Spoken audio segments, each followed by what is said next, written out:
So ఈ వీడియోలో అయితే మనం inter first year botany important questions అయితే డిస్కస్ చేసుకోబోతున్నాము.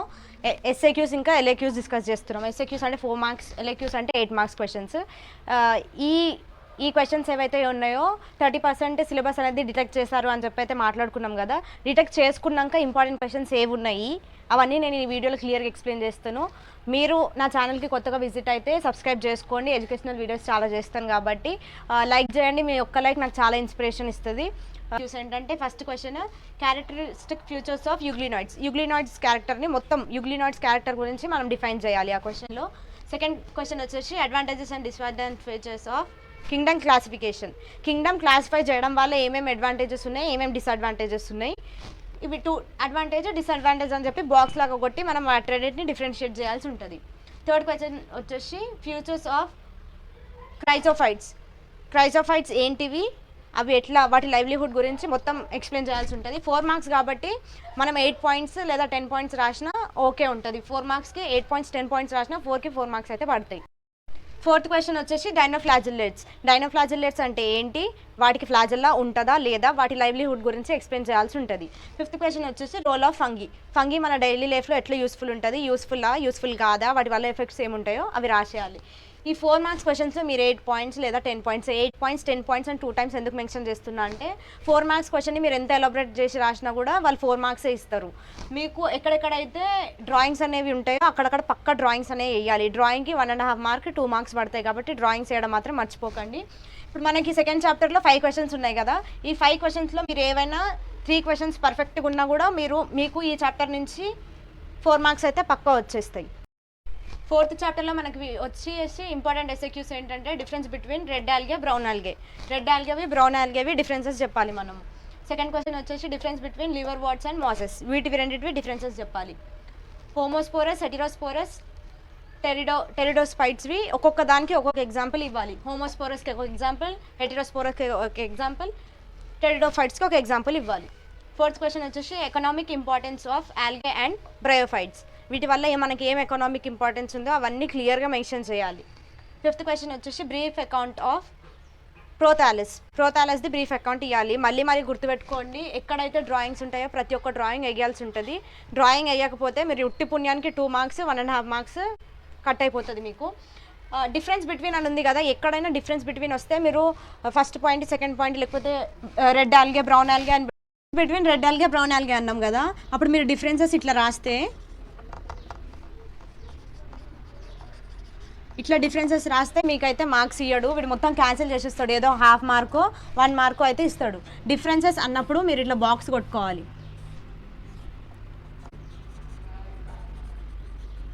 ఇట్లా కొట్టుకుంటేనే మీకు మార్క్స్ అనేవి పడతాయి డిఫరెన్సెస్ బిట్వీన్ ఉన్న ప్రతి ఒక్క దానికి. వీడియో కొంచెం లెంతీగా ఉంటుంది, స్కిప్ చేయకండి. లాస్ట్ వరకు చూస్తే నేను ఒక ట్రిక్ అయితే చెప్తాను ఇవి ఎట్లా చదువుకోవాలి అని చెప్పి.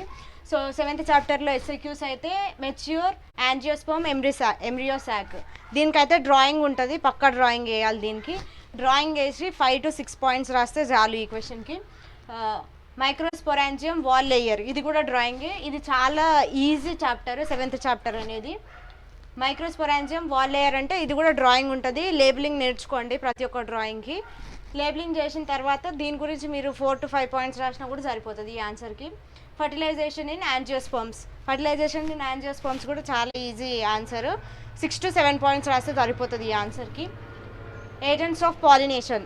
ఈ ఆన్సర్ మనం చదవకపోయినా కూడా రాయొచ్చు. పాలినేషన్ జరగడానికి ఏమేమి హెల్ప్ చేస్తాయో అవన్నీ రాయాలి ఈ ఆన్సర్ లోపల మనము. ఎస్ఏక్యూస్ వచ్చేసి description of typical flowering plant. Flowering ప్లాంట్ని డ్రా చేసి దాని పార్ట్స్ అనేవి చెప్పాల్సి ఉంటుంది, మనకి ఎక్స్ప్లెయిన్ చేయాలి. సెకండ్ క్వశ్చన్ వచ్చేసి ఫ్లోరల్ డయాగ్రామ్. ఫ్లోరల్ డయాగ్రామ్ అంటే ఫ్లవర్ డయాగ్రామ్. ఫ్లవర్వి పెటల్స్, సెపల్స్ అవన్నీ రాయాల్సి ఉంటుంది మనకి.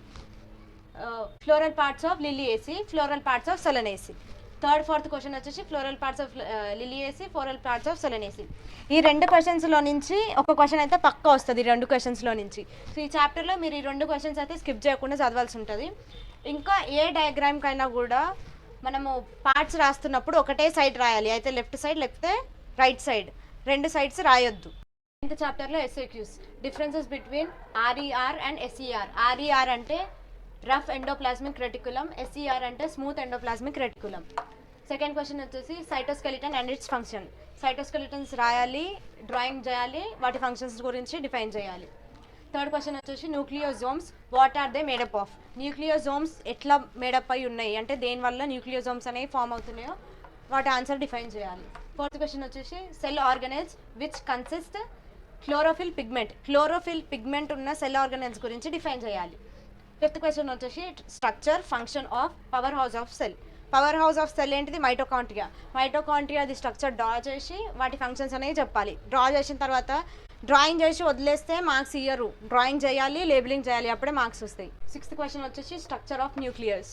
న్యూక్లియస్ స్ట్రక్చర్ డ్రా చేసి డ్రాయింగ్ 9th చాప్టర్లో మ్యాక్సిమం బాటనీ అంటేనే డ్రాయింగ్స్. మీకు కానీ ఇప్పటివరకు డ్రాయింగ్స్ పర్ఫెక్ట్గా చేయడం రాకపోతే ఇప్పటి నుంచి డ్రాయింగ్స్ ప్రాక్టీస్ చేయండి, లేబులింగ్ నేర్చుకోండి.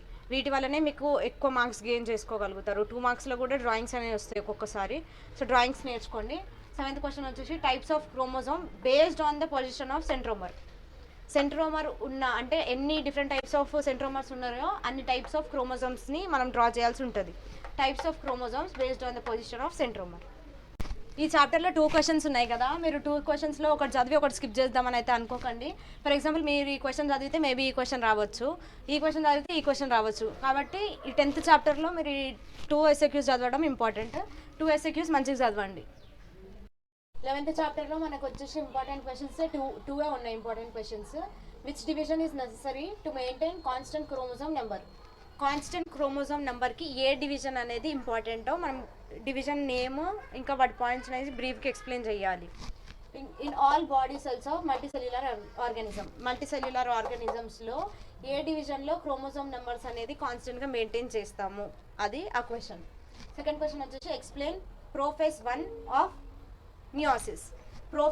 ఇక్కడ ప్రోఫేజ్ 1 అని అంటున్నాం కదా, కొంతమంది ఏం చేస్తారంటే మియోసిస్ ఆన్సరే ఎక్స్ప్లెయిన్ చేస్తారు ఇందులో.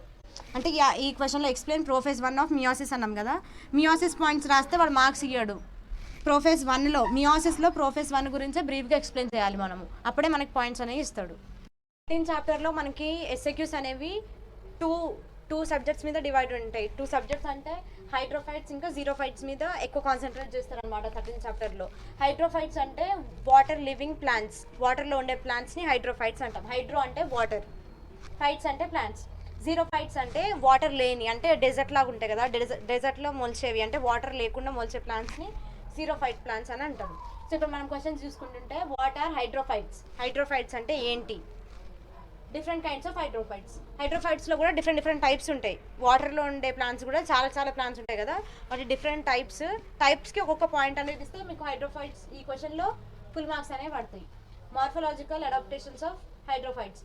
వాటి అడాప్టేషన్స్ ఏంటి అంటే ఫ్రెష్ వాటర్లో ఉంటాయా, లేకపోతే అంటే ఫ్రెష్ వాటర్ కాకుండా వేరే వాటర్లో ఉంటాయా, అట్లా anatomical adaptations of hydrophytes. Hydrophytes anatomy అంటే లోపల ఉండే పార్ట్స్ని అనాటమీ అని అంటాం. Anatomical adaptations of hydrophytes.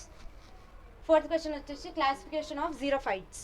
Classification of xerophytes అంటే జీరోఫైట్స్ ఎన్ని టైప్స్ లాగా క్లాసిఫై అయినాయో వాటిని ఎక్స్ప్లెయిన్ చేయాలి. Morphological adaptations of xerophytes adaptations explain చేయాలి. Anatomical adaptations of xerophytes. ఈ 13th చాప్టర్లో మీకు స్కిప్ చేయడానికి ఏ క్వశ్చన్ అంటూ లేదు. ఈ 3 క్వశ్చన్స్ మీరు చదివితే మీకు హైడ్రోఫైట్స్లోంచి ఏదో ఒక ఆన్సర్ అయితే వస్తుంది. హైడ్రోఫైట్స్లోంచి ఏదో ఒక ఆన్సర్ పక్క క్వశ్చన్ పేపర్లో వస్తుంది. అదే మీరు జీరోఫైట్స్ చదివితే జీరోఫైట్స్లోంచి కూడా ఏదో ఒక ఆన్సర్ అయితే పక్క వస్తుంది. జీరోఫైట్స్ అయితే పక్క వస్తాయి కాబట్టి మీరు ఈ చాప్టర్లో స్కిప్ చేయడానికి ఏ క్వశ్చన్ లేదు. వీడియో చూసిన వాళ్ళకైతే ఒక ట్రిక్ అనేది చెప్తా అని చెప్పిన కదా, ట్రిక్ అంటే ఏం లేదు. ఇప్పుడు నేను చెప్పాను కదా ఒక్కొక్క చాప్టర్లో 4 క్వశ్చన్స్ 5 క్వశ్చన్స్ చెప్పాను కదా, వాటిల్లో నుంచి మీరు ప్రతి ఒక్క క్వశ్చన్ ఓపెన్ చేసి చూసుకోండి. అంటే క్వశ్చన్ లెంత్ ఎంతో చూసుకోండి. ఒకసారి చదివిన తర్వాత మీకు ఏ క్వశ్చన్ ఈజీగా అనిపిస్తుందో 3 క్వశ్చన్స్ అనేది సెలెక్ట్ చేసుకోండి. 4 క్వశ్చన్స్ ఉన్న చాప్టర్లో 3 క్వశ్చన్స్ సెలెక్ట్ చేసుకొని ఆ 3 క్వశ్చన్స్ పర్ఫెక్ట్గా ఉండండి. 5 క్వశ్చన్స్ ఉంటే 4 క్వశ్చన్స్ చదవండి. ఇట్లా చదివితే పక్కా 70% మార్క్స్ అయితే మీకు పక్కా వస్తాయి SAQsలో నుంచి.